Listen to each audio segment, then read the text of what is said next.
Dear students, now we are back to our new session of geography. Today we are going to start a new lesson, that is migration. Okay, and let us go to third lesson. So all of you take out third lesson, lesson number 3. So to migrate means to move to a home in a new place, that is known as migration. When we move from one place to another place, that is known as a migration. It can be permanently or it can be temporarily. And you would have heard, we are sure that you would have heard that, or you have heard it, that some birds as well as some animal, according to season wise, they migrate their home. And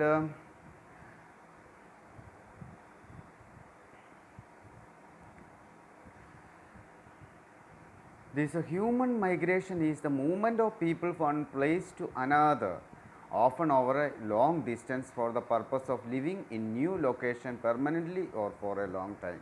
What do you mean by human location? Human location means it is people travel from one place to another place to live better and live in a better environment.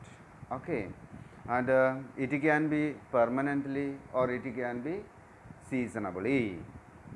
And migration excludes short term movement. It can be short term movement or permanently.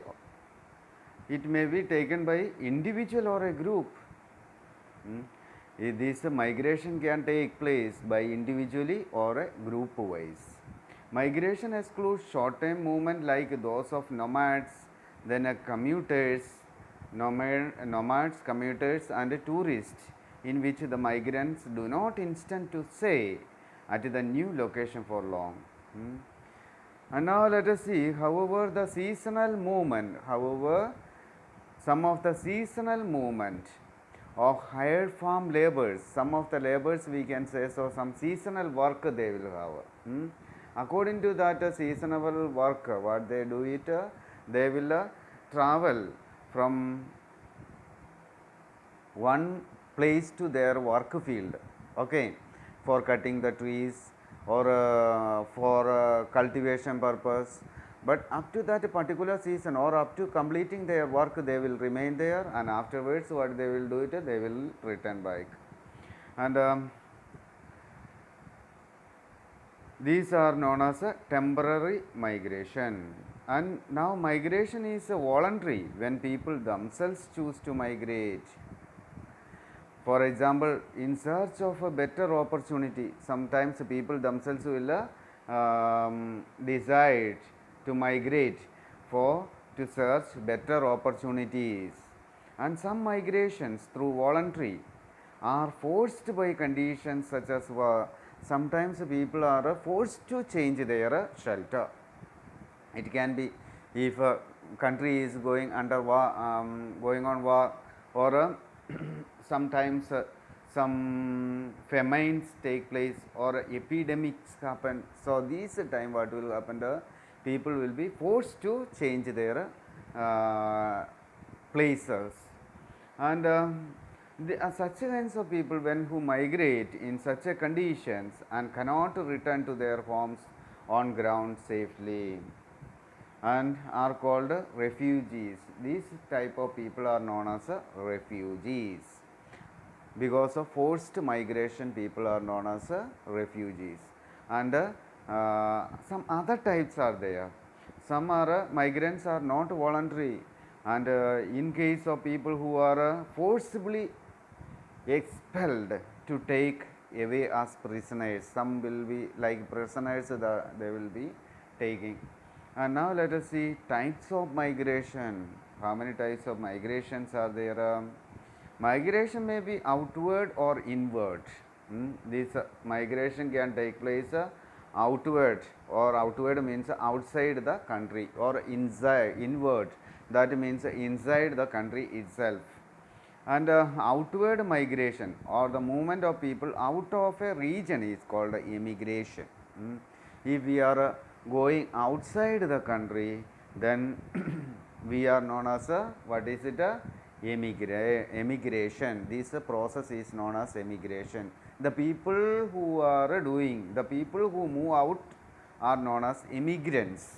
The people, those who are moving outside the country, they are known as immigrants. Inward migration, inward inside the country itself. Suppose India. India means some of the people are living in South India, they are coming to North India for work, or North Indian people going to South India for work. They are known as immigration. This work is known as immigration. And the people who move in are called immigrants. These people are known as immigrants. And in the regions from which people are emigrate are known as donor regions. The people, I mean, the from where people are going to another country, and this country is known as donor, donator. Donator means who is giving to some people something. The thing is, what is it? A people. That is known as a donor. And best example, Indian people. We are Indians. Indians, we are going to America, Australia and Europe for our work. So we are known as, India is known as a donor. And again let us see receiver. When we reach in America or Europe, Britain or Australia, then they are receiving us, receiving the people of India. So that country is known as a receiver. Like USA, Russia, Germany, Saudi Arabia, Canada, UK are some of the leading receiver countries. Migration take place at different levels. Okay, migration take place at different levels. Now let internal migration. Let us see what do we mean by internal migration. Internal migration, move to a new home in another place within the same country. Internal migration, we search what is it? Immigration. Immigration means internal migration, that they are moving inside the country itself for what purpose? For a better job and all, or for better earning. This migration of rural area to urban area for education purpose or some other things. These are known as internal migration. And external migration, what do we mean by external migration? We are going outside the country, India to USA, India to Australia, UK and such kinds of countries. Why? They are crossing the border and going. They are crossing the border and move to a new home in different country. It is called international or external migration. External migration may be intercontinental. This can be two type. One, we may cross the Asia to another continent like Australia or America, South America, North America, Africa. If one person is going, they are known as intercontinental. Then intercontinental. Then another one is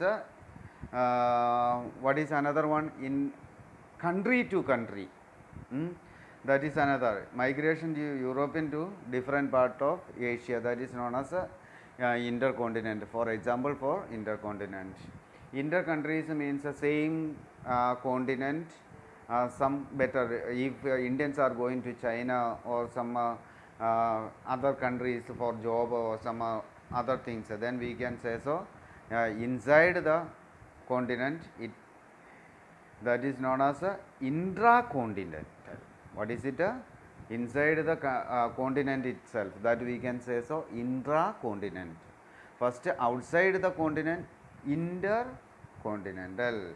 External migration. So let us see, after the partition of India, what had happened? Some of the people, those who were living in Pakistan, they come to India.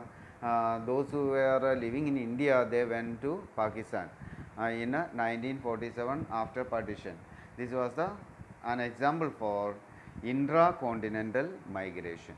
So dear students, next day we will study from causes of migration. So thank you. Have a nice day. Take care.